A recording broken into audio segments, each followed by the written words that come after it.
তাহলে কি হাসিনার বয়ানটাই সঠিক ছিল? আমাদের বাংলাদেশ কি আফগানিস্তান, পাকিস্তান, তালিবান এইসব রাষ্ট্রে পরিণত হওয়ার পথে এগোচ্ছে? কি হতে যাচ্ছে অন্তরালে? দেখুন, একটা সময় ছিল যখন আওয়ামী লীগ সরকারের সময় বিভিন্ন রকম আলিমুলাদেরকে গ্রেপ্তার করা হতো, আবার বিভিন্ন রকম নিষিদ্ধ সংগঠনগুলোকে গ্রেপ্তার করা হতো। তখন আমরা মনে করতাম যে শেখ হাসিনার বা আওয়ামী লীগের এগুলো আসলে সাজানো নাটক। আমরা বিভিন্ন ধরনের মন্তব্য করতাম, কিন্তু যখন আমরা বাস্তবে অনেক কিছুই আমাদের চোখে দেখতে পাচ্ছি, তখন কেন যেন মনে হচ্ছে যে আসলেই শেখ হাসিনা যে কথাগুলো বলতো এগুলো অনেকটাই সত্যে পরিণত হচ্ছে। তবে হ্যাঁ, অনেক নিরীহ আলেমোলারাও গ্রেপ্তার হয়েছে, এটা অস্বীকার করার কোনো ধরনের উপায় নেই। দেখুন, গত পরশু একটা ভিডিও ভাইরাল হয়েছে যে বাংলাদেশের জাতীয় পতাকার জায়গায় স্যান্ডেল উত্তোলন করা হচ্ছে আর জাতীয় সঙ্গীত গাওয়া হচ্ছে। তাহলে এই যে ঘটনাটি ঘটেছে এবং যাদেরকে গ্রেপ্তার করা হয়েছে তারা কিন্তু স্বীকার করেছে যে তারা নিষিদ্ধ সংগঠনের সঙ্গেই জড়িত। কোন দিকে যাচ্ছে বাংলাদেশ? ঘটনার প্রেক্ষাপটটা কি? ঘটনার প্রেক্ষাপট হচ্ছে মার্কিন দূতাবাসে বড় নাশকতা হতে পারে এরকমই আশঙ্কা করা হচ্ছে।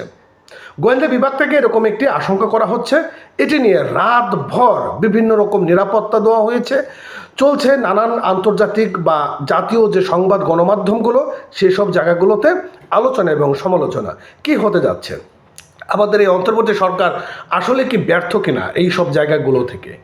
আমরা দেখেছি যে আওয়ামী লীগ সরকার পতনের পর বিভিন্ন নিষিদ্ধ সংগঠনের যে দলগুলো রয়েছে তাদের অনেকেই জামিন পেয়েছে, মুক্তি পেয়েছে। তো এই যে এই কাজগুলো হচ্ছে, এটার জন্য কাকে দায়ী করবেন?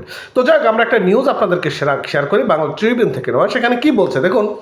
এখানে বলছে যে জঙ্গি হামলার সুনির্দিষ্ট গোয়েন্দা তত্ত্বের ভিত্তিতে ঢাকার মার্কিন দূতাবাস ও ডিপ্লোম্যাটিক জোন এলাকায় কঠোর নিরাপত্তা ব্যবস্থার জোরদার করেছে ঢাকা মেট্রোপলিটন পুলিশ ডিএমপি এবং সোমবার 13 অক্টোবর দিবাগত রাত থেকে বারিধারা কূটনৈতিক পাড়ার অবস্থিত মার্কিন দূতাবাসে পুলিশের বিশেষায়িত সন্ত্রাস বিরোধী ইউনিট SWAT মোতায়েন করা হয়েছে। তাহলে কতটা নিরাপত্তা ব্যবস্থা করা হয়েছে? তার মানে গোয়েন্দার যে আশঙ্কা করা হচ্ছিল সেটি আসলে সত্য, এবং মিথ্যা তত্ত্বের ভিত্তিতে কখনো গোয়েন্দারা কাজ করে না, কারণ গোয়েন্দাদের কাজই তো ভিতরের যে সত্যগুলো সেগুলো উন্মোচন করা।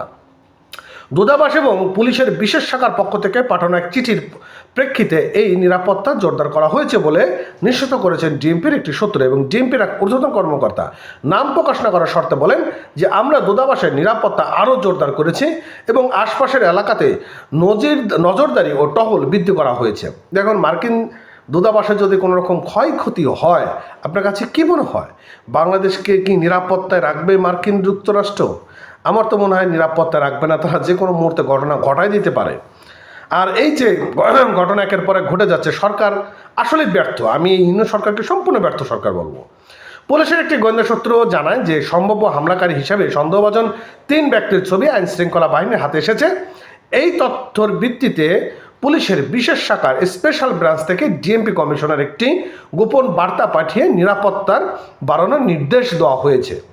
তো যাই হোক, যখন আমাদের অবকাঠামো ধ্বংস করার জন্য একটা চক্র কাজ করে, তখন আমরা সময় মতন বুঝতে না পারলে পরবর্তী কিন্তু ঠিকই আমরা এর কঠোরতা বুঝতে পারি। অতএব শেখ হাসিনার সরকার সময় হাসিনার যে বয়ানগুলো দিয়েছিল সে সকল বয়ানগুলো ওই বাণীর মতন ওহি বাণী আসে না, সেরকম কেন যেন ওই প্রতিফলন হচ্ছে, বাস্তবে রূপ ধারণ করছে। তো যাই হোক, নিরাপত্তা থাকুক আমাদের বাংলাদেশ, নিরাপত্তা থাকুক থাকুক মানুষ, জনগণ ভালো থাকেন, সুস্থ থাকেন। আর নতুন হয়ে থাকলে আমাদের চ্যানেলটি সাবস্ক্রাইব করে রাখবেন আর পেজটি ফলো করতে ভুলবেন না। ধন্যবাদ।